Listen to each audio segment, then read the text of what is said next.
Today's video is all about the top 3 dragon armies for Town Hall 16. These aren't just random drag spam setups. These are 3 of the strongest, most reliable, and easiest to execute dragon strategies in the current meta. Whether you're in wars or climbing in legends, these armies are carrying players to easy triples. Let's not waste time. Let's dive into the first one. We're starting with the Quad Clone Dragons. This one's pure destruction packed with cloned Super Yetis. The army is built around dragons, loons, and a few simple funnel troops, but the real trick is in the spell setup. You take 4 clone spells and 1 rage, all meant to multiply the single Super Yeti in your clan castle. That's it. You leave the rest of the double C empty. That way, nothing else gets cloned, not even a single filler troop like a barbarian. You want every clone spell to be spent purely on the Yeti. Your queen runs Unicorn, Healer Puppet, and Giant Arrow. Your warden carries the Owl, Healing, and Eternal Tomes. The minion prince holds the Phoenix, Enhancement Puppet, and Dark Orb.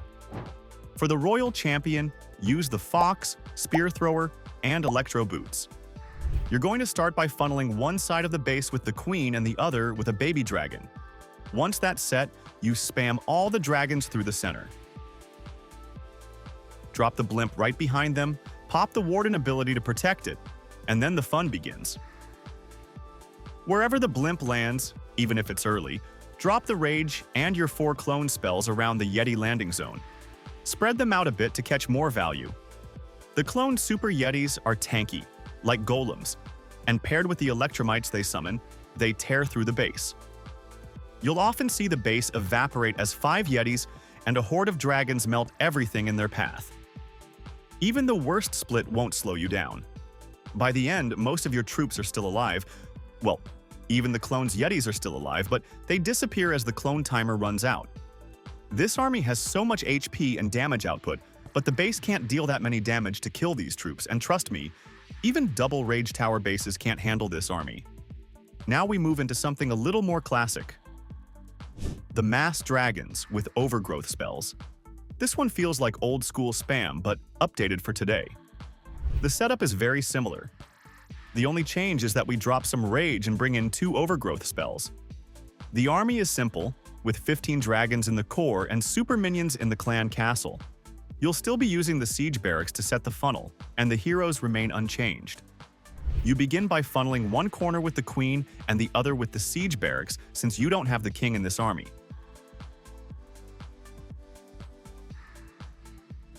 Once the funnel is done, then just spam in all of your dragons between those 2 points. Use a rage spell early to help them push through the first layer and pop the warden ability right away. As they start to move into the heart of the base, that's when you drop your first overgrowth spell. The idea is to keep them clumped together and safe. If the dragons stay grouped, they push through the base easily, and the defenses will have a tough time to handle a bigger group of troops. Use your second overgrowth spell around the town hall to delay the Giga Poison effect, or soften up nearby high DPS zones. Drop your freeze spells wherever they're needed, and bring in your royal champion strategically to take off pressure. Even when facing a double Rage Tower core, the dragons cruise through. Most dragons got wiped off, but remember, we got freeze spells in this army to be used on the back end. If done right, you'll end the attack with multiple heroes still alive. Or maybe half the army is the base has other spell towers. Finally, let's talk about the RC Walk Dragons. This army is just as broken, but now the royal champion does the early heavy lifting. Your core army still has dragons. The spell setup is completely different here. This time, you're running 11 invisibility spells. All of them are for the royal champion.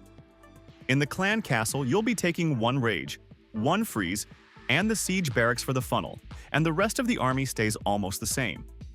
You start by dropping your royal champion on one edge of the base, away from the town hall. She'll be responsible for clearing out key defenses and creating a deep funnel. Now here's the trick.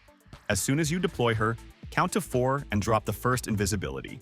As soon as it fades, count to 4 again, then drop the next. Repeat this until all 11 are gone. If you've got the Fox pet and it's timed well, she'll stay invisible on her own here and there. But if you're struggling with timing, just swap the Fox for the Phoenix and go full manual. You'll still get solid value.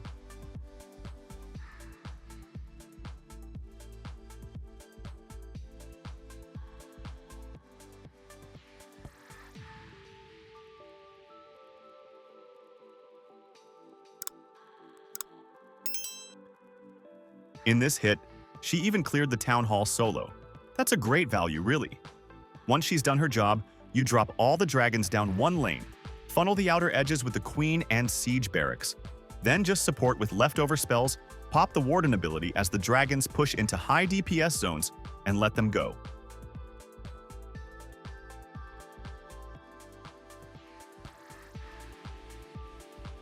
As they move on, they take damage from the monolith, but not enough to matter.